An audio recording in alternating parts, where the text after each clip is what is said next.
Everyone expected another night of routine political theater, until Congresswoman Jasmine Crockett pulled out a slim black folder, and what came next made the First Lady disappear from public view. The tension started long before the cameras rolled. It was a humid Thursday night in late June, the kind of night when cable news feeds on chaos, spinning headlines and half-truths into wildfire. The panel was live from a Phoenix, Arizona studio. Neutral ground, they called it. But nothing about tonight was neutral. Not with Jasmine Crockett sitting under those blinding lights, and not with what she carried tucked under her arm. The show was supposed to be standard primetime fare, politicians, pundits, and polished talkers pretending to clash while saying absolutely nothing. But Jasmine Crockett wasn't built for scripted theater. She never was. Wearing a sharp cobalt blazer, no jewelry except a single ring, she sat silent, patient, letting the others spar themselves breathless over tax policies and immigration stats. Then, the conversation shifted. It started with a casual question about transparency in the current administration. That was the crack in the door. Jasmine leaned forward, voice steady. If we're going to talk transparency, let's be honest about what's actually happening inside the White House. The moderator froze. The panelists blinked. Jasmine reached into her folder. I've got documents, she said, that raise serious questions about the First Lady's involvement in certain overseas transactions, money moving between shell companies, dates that don't line up, and staffers pressured to stay silent. Silence.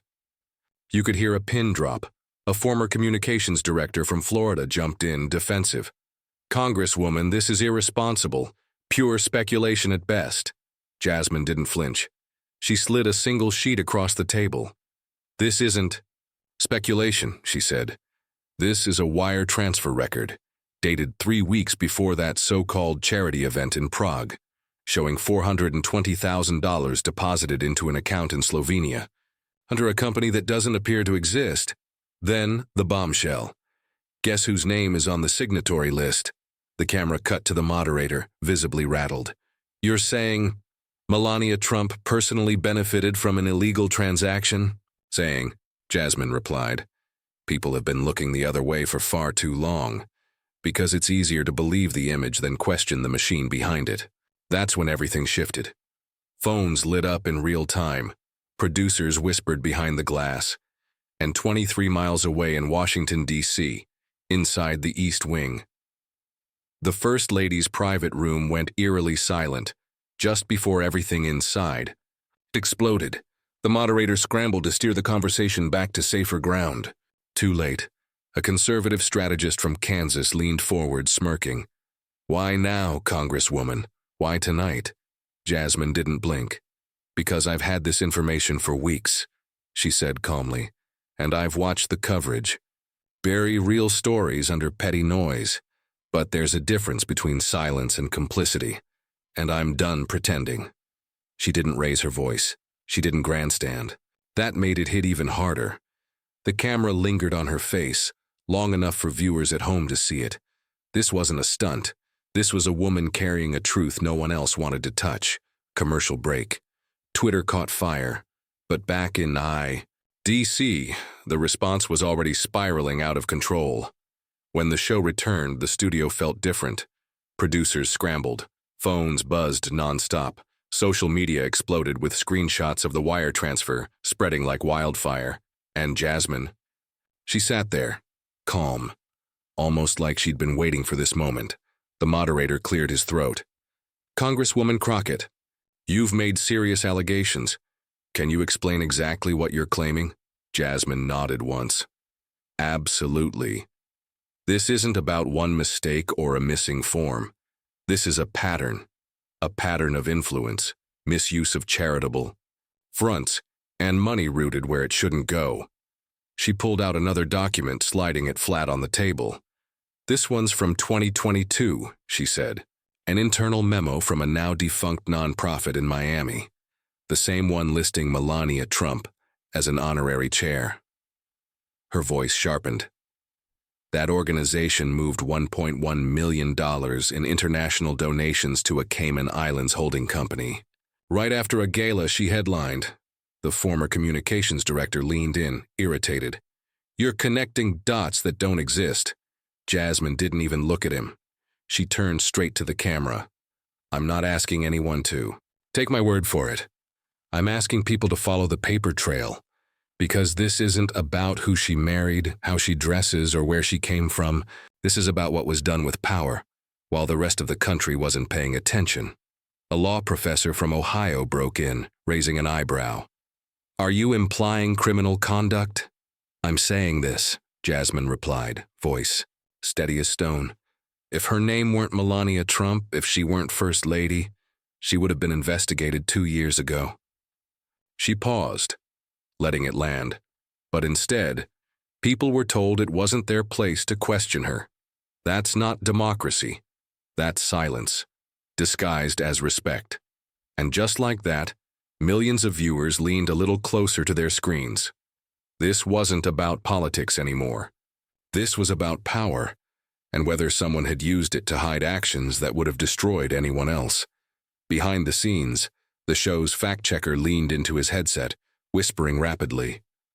Moments later, the moderator paused, turning straight to the camera. "We've just confirmed the existence of at least one document shown tonight. Our team has verified the account is linked to a shell corporation registered in Ljubljana." The studio went still. Jasmine barely reacted.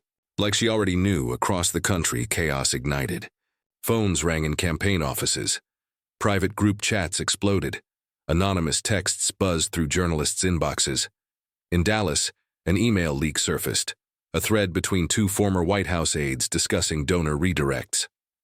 Inside the East, young Melania Trump wasn't watching anymore. She was pacing. Staffers hovered nervously, whispering reassurances that sounded more like prayers. Her hands shook. She grabbed her phone, first her chief of staff, then her legal advisor. One of them suggested a pre-drafted response. "No!" she snapped. "We don't respond to lies." But deep down she knew. Not all of it was a lie. Her voice echoed through the corridor. Security was quietly ordered to escort lower-level staff out of the area. 2 witnesses claimed they heard her shout, "I told him this would happen." Back in the studio, Jasmine calmly folded her documents back into the black folder. "Let me say one last thing," she began, her voice steady. "I didn't bring this forward because I enjoy the backlash. I did it because someone had to. This isn't about politics, this is about accountability." The panel sat in frozen silence. The moderator turned to the conservative strategist for rebuttal. Even he hesitated, stammering, I think the First Lady deserves the chance to respond." Then came the question everyone watching wanted answered. "Congresswoman Crockett, do you believe the First Lady is actively covering something up?" Jasmine stared straight into the camera, unblinking. "I believe she knows more than she's ever admitted. And I believe protecting that image has come at a cost. A cost paid by the truth." While the panel processed her words, the real drama erupted behind closed doors in Washington. Washington, D.C. doesn't sleep. But tonight wasn't normal. Inside the East Wing, security tightened, not because of an external threat, but because of what was unfolding behind one locked door. Melania Trump had sealed herself inside her private suite. The TV was on mute, flickering light across the room. Her staff stood outside in tense silence, waiting for instructions none of them wanted to give. Everyone could hear it. The pacing, the sharp, furious rhythm of her heels on the marble floor. Katrina Belovich, Melania's longtime aide, clutched a folder of pre-written response drafts they'd saved just in case. They always knew this day might come. They just didn't expect it to be Jasmine Crockett who'd strike the first blow. Finally, the door creaked open. Melania stepped out, hair slightly undone, one shoe missing, eyes glassy but voice sharp. "Who authorized the donations in Slovenia under that account?" Katrina hesitated. "Ma'am, we didn't—" "I said who," she barked. The hallway froze. A junior staffer stepped forward, trembling. "Mrs. Trump, we didn't manage that side. It was handled by Mr. Hirschfeld on the president's—" Private foundation board. Melania's jaw tightened. Get him on the phone, now. The aide bolted. Katrina followed Melania back into the suite, lowering her voice. Melania, we need to get ahead of this. We already have a holding statement. We frame this as a political stunt. We say Jasmine's just... She doesn't have legal troubles, Melania snapped. She has a damn folder. It wasn't just a folder. Melania knew exactly what Jasmine had shown. The wire transfer was real. The company in Ljubljana was real. Years ago, Melania had used her former family attorney to arrange the transfer under a project labeled Future Pathways, a vague youth education initiative that never existed. She hadn't touched the money directly. But she didn't stop it either. That was before Trump's re-election, before the chaos, before the scrutiny, back when she thought she controlled the narrative. Not anymore. I pressured people, Melania whispered, almost to herself. I silenced staff. What else does she know? Katrina hesitated, then carefully asked, Ma'am, did you? Melania turned slowly, her voice flat. I told them not to speak because it wasn't their place. Not quite a confession, but close enough to send chills through the room. Down the hall, two Secret Service agents exchanged glances. Staffers started typing frantic emails. By the time Melania's legal counsel finally called back, it was already too late. Word had leaked. Two major outlets had reporters on the story. She's not bluffing, the lawyer said over speakerphone. If Crockett goes public with the rest, we're looking at a full-scale federal probe. You need to get in front of this. Melania stared at the phone. No, she said coldly. We say nothing. We wait. But the longer we stay silent, the lawyer started. She wants a reaction, Melania cut in. If I speak, I legitimize her. The call ended. The suite fell silent again, except for one sound. On her muted TV, a YouTube clip of Jasmine's segment played softly. It had already crossed 300,000 views in the first hour. Melania didn't need sound to know. Jasmine Crockett knew exactly what she was doing. Do we prepare for press tomorrow? Katrina asked softly. Melania didn't answer. She just stood there, frozen, staring at the paused frame of Jasmine Crockett's face on the TV.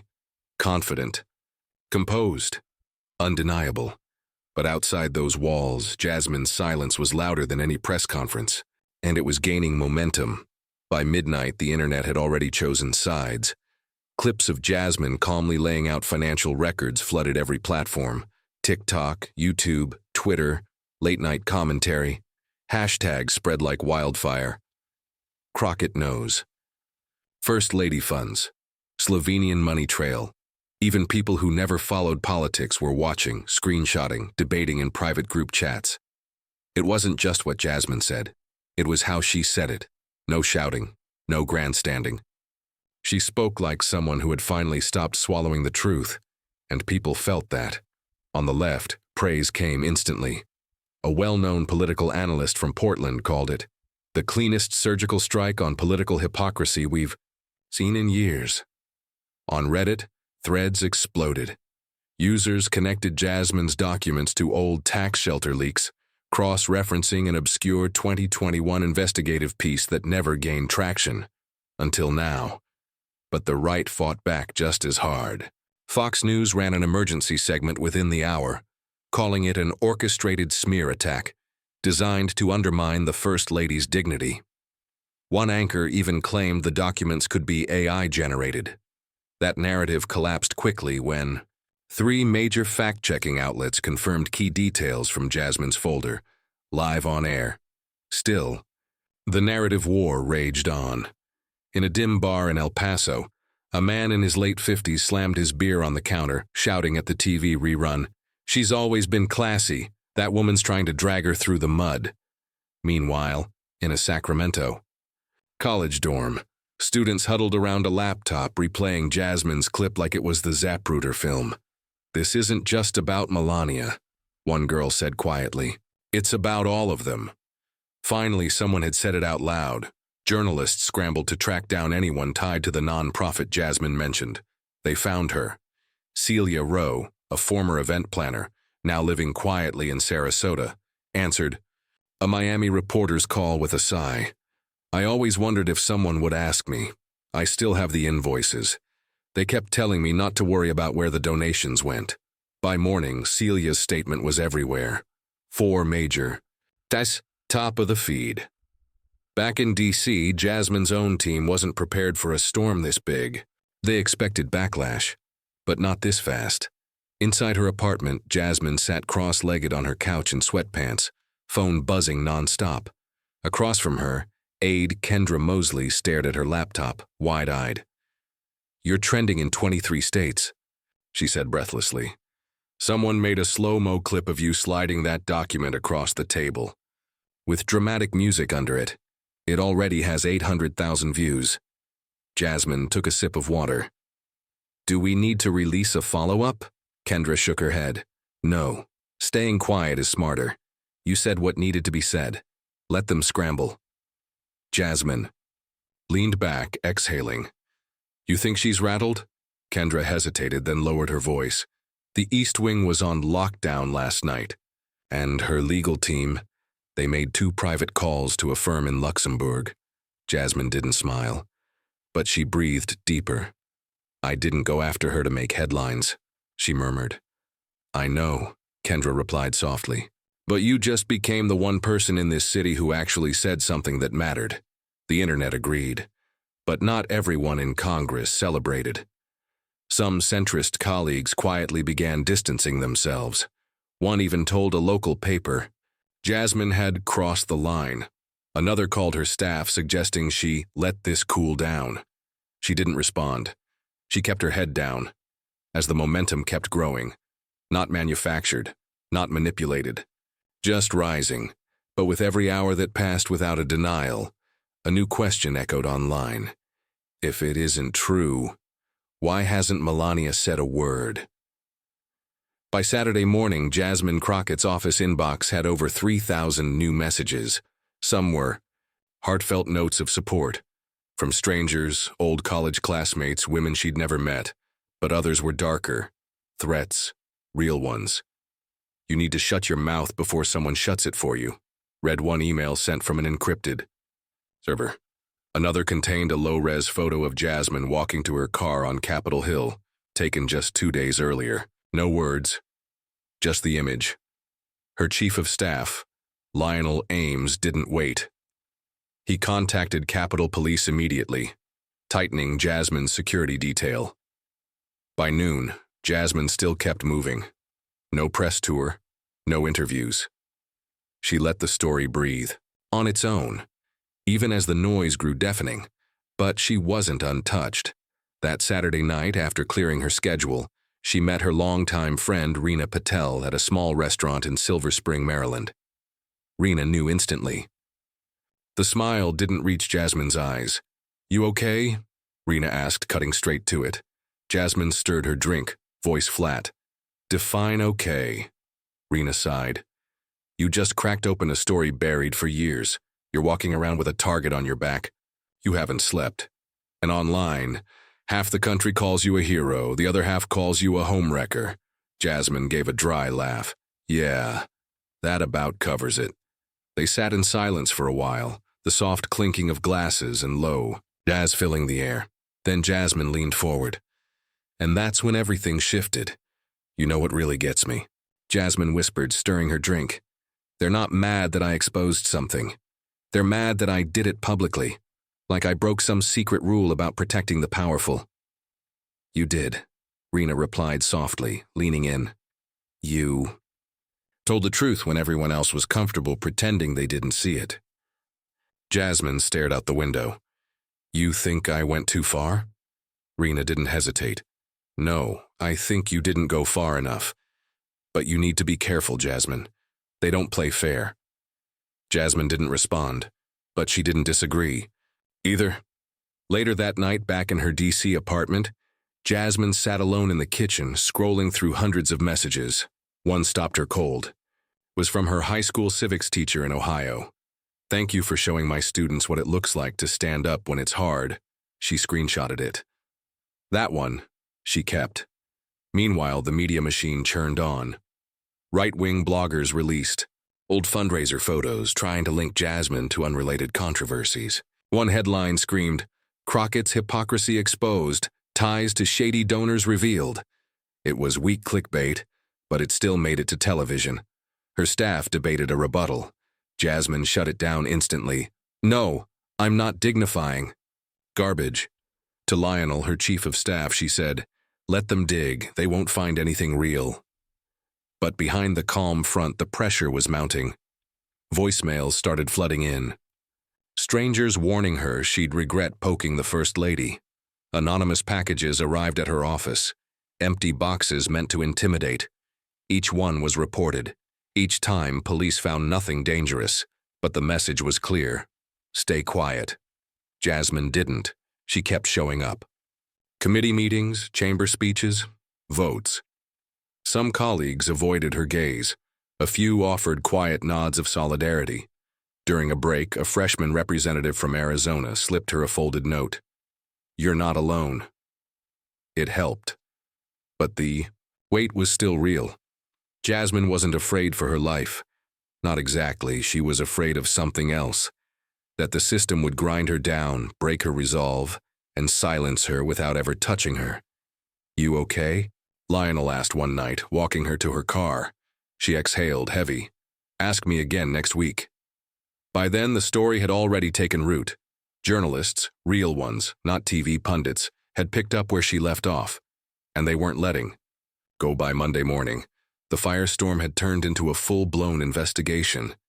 This wasn't driven by cable news talking heads anymore. It was driven by investigative reporters, people who dig, verify, chase leads at their own risk, and don't fold under pressure. At the Austin Record, investigative reporter Nora Seelig had spent the weekend buried in tax documents, tracing corporate ties and cold-calling silent sources. By sunrise, she'd confirmed 2 of the shell companies from Jasmine's folder were linked through a now-defunct consulting firm. A consulting firm that had organized luxury charity galas across Europe and South Florida. None of those events had ever disclosed donation breakdowns. One stood out, the 2021 Vision for Peace Gala in Nice, France. It raised over $3.2 million for children's hospitals, but not a single financial disclosure was filed with US or EU regulators. Melania Trump was the keynote speaker that night. "I was there," a former planner, Leanne Dufour, told Nora off-record. "Everyone was dressed like royalty, but something felt off. I was asked not to log final expenses or donor names. They insisted it was safer if everything stayed off the books." That same day, the Phoenix Standard dropped a front page expose. Melania Trump's signature was listed as an alternate signatory on a Slovenian bank account tied to the Future Pathways Initiative, an educational program that had no school partnerships, no nonprofit status filings in the US, no traceable financial records. Jasmine hadn't invented anything. She'd just pointed everyone in the direction no one wanted to look. Back in D.C., the tide turned. For the first time, White House correspondents asked sharper questions. Has the First Lady authorized the release of any financial statements related to her charitable work in Europe? Will the White House support an independent ethics review of the transactions cited by Congresswoman Crockett? The responses were robotic. "We'll refer you to the East Wing." But the East Wing was silent. No press conferences, no denials, no appearances. Melania had vanished from public view, and that silence only made the story bigger. Meanwhile, Jasmine stayed quiet. No interviews, no leaks, no grandstanding. And it was working. Every hour she stayed silent. Her credibility grew stronger. She knew exactly how far to go without overplaying it, Nora said on an on-air panel. She put the pieces on the table. Now it's up to us to decide what the picture really is. Conservative. Columnists tried attacking her. One article claimed the documents were planted. Another linked her to a PAC that had once received European donations. None of it stuck. People could smell desperation. Online, the appetite for answers exploded. Reddit threads translated Slovenian documents in real time. Fashion Instagram accounts posted timelines of Melania's gala appearances. TikTok creators explained financial fraud using Jasmine's folder as a case study. It was messy. It was relentless. But it wasn't going away. Inside a podcast studio in St. Louis, an episode titled "The First Lady Scandal No One Saw Coming" racked up over 1 million plays in just 3 days. And it was only the beginning. The podcast, hosted by a former federal prosecutor, guided listeners through every connection Jasmine had hinted at. He called it one of the smartest political truth bombs in modern history. Meanwhile, quietly, inside the halls of Congress, a junior House Oversight Committee member submitted a request for a preliminary ethics review of the First Lady's international financial affiliations. It wasn't a full investigation yet, but it was something. It meant the walls were shifting. Back at Jasmine's office, Lionel walked in carrying a thick stack of coverage. "You're no longer a headline," he said. "You're a question mark." Jasmine looked up from her laptop.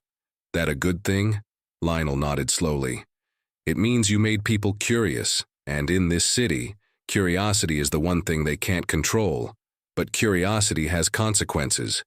Because somewhere, a journalist was about to uncover something that would put even more pressure on Melania to speak. The deeper reporters dug, the worse it looked. Not because the trail was buried, but because it wasn't. It was all there, hiding in plain sight. Tax records, foreign press clippings, quiet settlements, overlooked archives. No one had ever connected the dots, until now. That Tuesday morning, an article dropped in the Minneapolis Herald. The byline, Jonah Redford, a soft-spoken investigative reporter known for long-form work and zero interest in cable news theatrics. His piece was blunt, methodical, devastating. Title: The Quiet. Charities. An examination of Melania Trump's ties to dormant global nonprofits. It didn't scream. It didn't accuse. It simply asked questions, and backed everyone with receipts. Jonah traced 4 foreign-based charities listing Melania as a board member or honorary chair between 2015 and 2022. 2 hadn't updated their websites since 2019. 1 had been quietly dissolved after Estonian regulators flagged its books for irregular international donation reporting. The last one, based in Liechtenstein, had no office, no employees, and no listed beneficiaries. But all 4 had something in common: short bursts of media-friendly visibility, followed by complete silence. Then came the photo.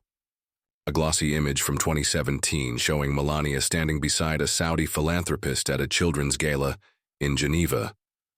That same donor, Jonah revealed, had been blacklisted from contributing to U.S. nonprofits due to violations of international transparency laws. Back then, no one blinked. Now, millions were rereading that caption with new eyes. Then came the video. Buried in the archives of a local Croatian TV station, a 2018 interview resurfaced featuring Ivana Martek, an event planner. She'd worked on a wellness and childhood initiative partially sponsored by one of Melania's former associates. In the interview, Ivana admitted she was told not to use Melania's name in promotional materials, even though Melania was directly involved in early funding. When asked why, Ivana paused before saying, "There were complications. The payments came from places we weren't supposed to ask about." That clip had never gone viral. Until now, within 24 hours, it racked up 6 million views across 3 languages, subtitled, translated, and shared like wildfire. It wasn't proof, but it was damning. Context. For the first time since Jasmine Crockett spoke, the conversation shifted. It was no longer about what if. It became about what else. Melania's crisis team unravels. Meanwhile, inside a quiet K Street office, Melania's crisis team was spiraling. Katrina Belovich, on her 3rd day with no sleep, paced the hallway while 2 junior attorneys argued. "We need to issue a full financial disclosure," one insisted. "No," the other shot back. "She doesn't want to look reactive." "She's already reactive," the first snapped. "Every hour we wait, we lose ground. You stay silent long enough, and people fill in the blanks themselves." Inside, an adjacent room. Melania sat alone, scrolling headlines on her iPad. Every photo of her looked different now. Not softer, not innocent, framed, examined, questioned. Katrina stepped inside. "Jonah Redford," Melania said quietly, without looking. "Up. I remember him. He wrote about my jewelry line once, and before it failed." "He's writing something else now," Katrina replied. Melania set the iPad down slowly. "I wanted privacy, dignity." Katrina's voice softened, almost breaking. "You married a man who burned both to the ground." Melania winced but didn't argue. She wasn't naive. She knew exactly what the documents looked like. She knew what silence sounded like, and deep down she knew why Jasmine's words had landed like a thunderclap. It wasn't just the evidence. It was the timing, the delivery, the contrast between image and intent. "I thought I could stay above," she whispered. Katrina shook her head.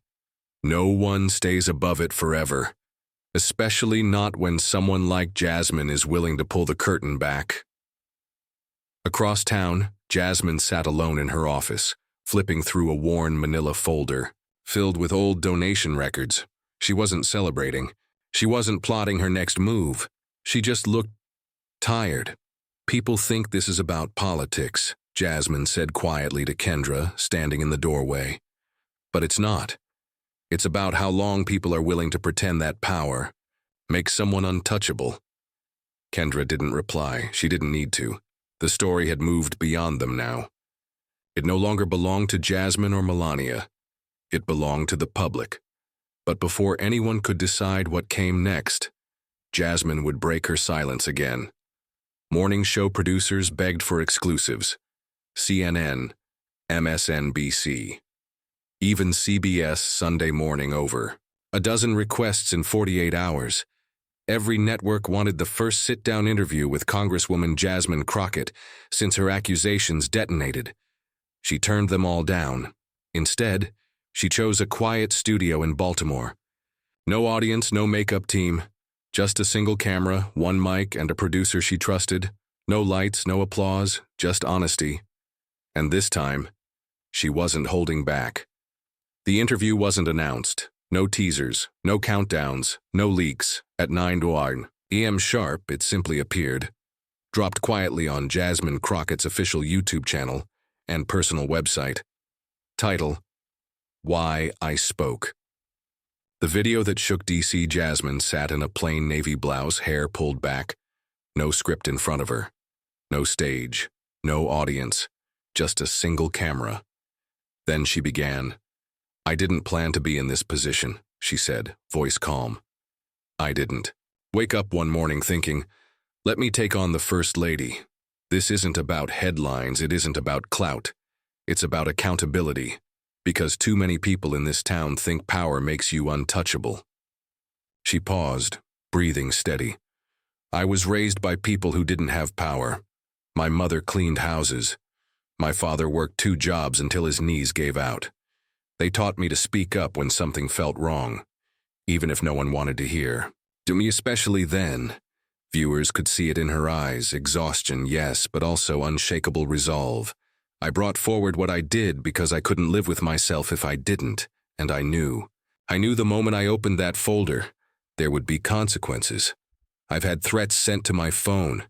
I've watched colleagues stop shaking my hand, but I've also heard from strangers who, for the first time in years, felt like someone in government finally said the quiet part out loud." She looked directly into the lens. "This isn't about Melania Trump's accent, her modeling past, or her fashion choices. I don't care about any of that. I care about the money, the silence, the pattern. If it were anyone else, we'd already be knee-deep in hearings." The video lasted just 12 minutes. By the time it ended, millions had already watched. And they weren't just listening. They were reacting.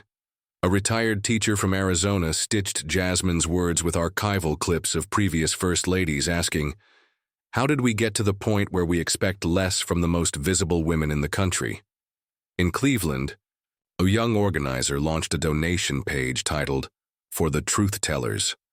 Within 24 hours, it raised over $60,000, not for Jasmine personally, but to fund legal resources for whistleblowers. Jasmine wasn't just a politician anymore. She was becoming a symbol. But the video sparked fire on both sides. A former Trump campaign advisor called Jasmine dangerous. A right-wing blogger accused her of staging the entire thing as a career stunt. Fox News ran a montage, looping Jasmine's video side by side with images of Melania hugging military children, accusing Jasmine of tearing down a decent woman. Still, the needle had moved. Even among independents, the reaction was shifting. An Omaha news station interviewed a retired military veteran who said plainly, "Look, I liked Melania. Still do. But if even half of what Crockett said is true, we've got a problem in D.C." Jasmine's colleagues were divided. Some approached her quietly after votes. No cameras, no speeches, just brief murmurs of, "Thank you." Others kept their distance, wary of the political fallout. Jasmine noticed, but she didn't change. Of course, one late night, she and Lionel sat alone in her office, lights low, hall silent. "You know this isn't the end, right?" Lionel said quietly. Jasmine gave a tired smile. "It's barely the middle." "You ready for what's next?" he asked. She hesitated, then nodded. "I didn't come to D.C. to play safe. I came to serve. And if that means being uncomfortable, being alone sometimes, I'll take it, as long as I can still look my mother in the eye." As Jasmine's interview dominated headlines, the East Wing finally broke its silence. At 6 a.m. Wednesday, a press advisory went out to every major newsroom, embargoed until 9 a.m. one page, a single paragraph. No quote from Melania herself. No press briefing. The subject line read simply, "Statement from the Office of the First Lady." Every political editor in the country knew exactly what it was about. When the embargo lifted, the statement hit every platform at once. In light of recent unfounded accusations circulating in the media, the Office of the First Lady affirms that Mrs. Trump has always acted with the highest integrity in all of her philanthropic endeavors. These claims, made without direct evidence or proper context, are politically motivated attacks designed to distract from the real work being done on behalf of the American people. We will not dignify misinformation with further engagement at this time. No apology, no denial of the wire transfer, no mention of Jasmine Crockett by name. And still, everything about it felt hollow. Cable news ran with it instantly. MSNBC called it vague and defensive. CNN said it raised more questions than it answered. On social media, reactions split down the middle. One verified user tweeted, "That's not a denial, that's a shrug." Another posted a side-by-side image, Jasmine's folder on the panel table, Melania's printed statement. Caption, "One woman came with receipts, the other came with paper." Later that day, pressure mounted from an unexpected place. Claudia Espinosa, the Republican minority vice chair of the House Oversight Committee, broke ranks and issued a rare statement. "I don't care if you're the First Lady or a janitor. If financial impropriety is suggested with supporting documentation, it deserves a full and fair examination." And with that, the fight entered a new phase. That's how institutions maintain trust. Claudia Espinosa's statement was subtle, measured, but it was a crack. Jasmine sat in her office, the First Lady's sterile statement still open on her laptop. Her lips pressed tight, expression unreadable. Across from her, Lionel leaned forward, elbows on the desk. "They're stalling," he said flatly. "They're hoping I'll move on," Jasmine replied. "You won't," he said. She shook her. Not now, not after this." Just then, Kendra rushed in, clutching a tablet. "You need to see this. On the screen, grainy cell phone footage, timestamp 3 months ago. Location, Geneva International Airport." The clip showed Melania Trump stepping off a private jet with 3 unidentified men, heading into a private security entrance. The account that posted it claimed she was attending a charity consultation with a donor group tied to one of the flagged organizations in Jasmine's folder. It wasn't proof, but it wasn't nothing. "That's 3 countries now," Kendra said, voice low. "And none of these events show up on her official schedule." "Anything from the IRS?" Jasmine asked. "Working on it. There's movement," Kendra replied. But no subpoena yet. Jasmine leaned back in her chair. The office hummed. With the faint buzz of fluorescent lights, Lionel flipped through a thick legal folder, muttering under his breath. They think if they ignore this long enough, it'll dry up. They don't know who they're dealing with, Jasmine said, quietly. Outside her office, the story kept spiraling. Late-night hosts turned the First Lady's statement into punchlines. Podcasters dissected every sentence like it was a cryptic riddle. Even conservative outlets began shifting tone. They weren't siding with Jasmine, but they were openly questioning Melania's silence. A Washington journalist summed it up. She had a window to end this. Instead, she gave us a press release that says nothing and proves less. The public response wasn't explosive. It was worse. It was disappointed. Disappointed in the evasiveness. Disappointed in the lack of accountability. Disappointed in the refusal to speak directly. Even former White House aides quietly broke their silence. One told the Austin Ledger, "She was always aware of those accounts. She may not have typed the wires herself, but she knew who was moving the money." And still, nothing from Melania personally. No video, no appearance, no emotion, just that sterile third-person statement, emailed like a flyer left on a windshield. "She's hiding behind the institution," Jasmine said that night, standing at her office window. "Do we respond?" Kendra asked softly. "No," Jasmine said firmly. "Let it speak for itself." But with every passing day, the pressure grew, and the public began deciding for themselves where the truth really lived. It had been 12 days since Jasmine Crockett cracked the country open with one calm sentence on live TV. Headlines had evolved, but the core question remained: what do we do when the image no longer fits the truth? By now, the facts were out there, enough to make people uncomfortable, enough to force conversations America had avoided for years. And still, Melania Trump stayed silent. No apology, no explanation, not even a denial worth dissecting. But people weren't waiting anymore. In a Boise town hall, a retired accountant stood during open mic and asked his state rep, "Why aren't congressional spouses held to the same ethical standards as the officials themselves?" In an Albuquerque high school, a government teacher paused her lecture, played Jasmine's 12-minute interview, and asked students to write essays on the difference between political loyalty and moral responsibility. The shift wasn't loud. It was subtle, steady, quiet, but it was happening. Jasmine kept her head down. No victory lap. No calls for resignation. No late-night talk show appearances. Instead, she buried herself in policy work, meeting education advisors, drafting reforms, and quietly pushing her colleagues to support independent oversight into spousal financial disclosures.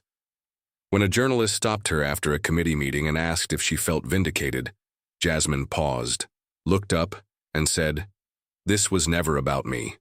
It's about the people we serve, and the standards we pretend to live by." Receipts, not rhetoric. Her words made headlines. But what she did next broke the internet. Jasmine released every document in her possession, publicly, freely. No paywalls, no media partners. Just one page on her own site titled, "Make Up Your Own Mind." Within minutes, the site crashed. Across the country, families debated it at dinner tables. Podcasts dissected it page by page. Even beauty vloggers and tech influencers paused their regular content to talk about it in their Instagram stories. Something real had cracked through the noise.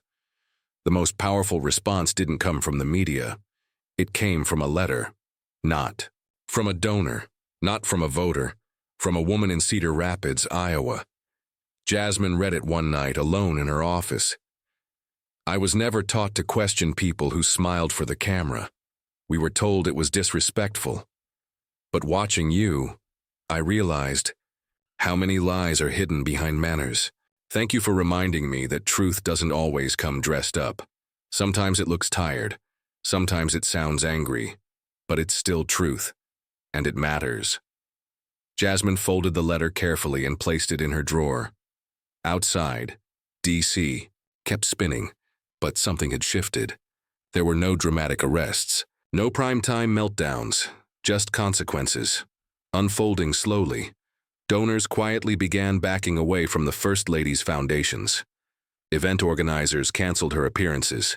A major European fashion house quietly removed her from its honorary board. She wasn't being erased. She was being sidelined. And it was only the beginning. And then, the silence started to echo. For every person who dismissed Jasmine as divisive, there were 5 more who saw her as something else. Not perfect, not untouchable, but necessary. Because in a city that thrives on politeness masking corruption, Jasmine Crockett reminded people of one simple truth. Courage doesn't always roar. Sometimes, courage slides a single folder across the table and waits. Sometimes, it keeps showing up, even when disappearing would be easier. Weeks later, Jasmine stood on stage at a high school graduation in Baltimore, delivering the keynote address. She didn't mention Melania. She didn't mention scandals. She didn't mention politics at all. She looked out at a sea of students in their borrowed gowns and said, voice steady, "Power will always try to protect itself. But truth? Truth doesn't need armor. Truth just needs people willing to stand up and say, that's not right. Be those people, even when your voice shakes." The auditorium was silent. Then suddenly it erupted, applause crashing like thunder. As Jasmine walked off stage, her phone buzzed. A text from Rena. "You started something." Maybe she had. Maybe this was never just about a folder, or a scandal, or a statement. Maybe it was about reminding people, no one, no title, no last name, no perfectly polished image, is above being questioned. And maybe, just maybe, this was the beginning of something bigger. Because the cost of silence, it's always paid by someone. And sometimes, the bravest thing you can do is refuse to be quiet. Final call to action. If this story moved you, if it challenged you, if it made you question what's acceptable, subscribe to the channel. There are more stories coming. Stories that peel back the surface. Stories that ask the hard questions. Stories that make us confront what we're really willing to accept. Because this was just the beginning.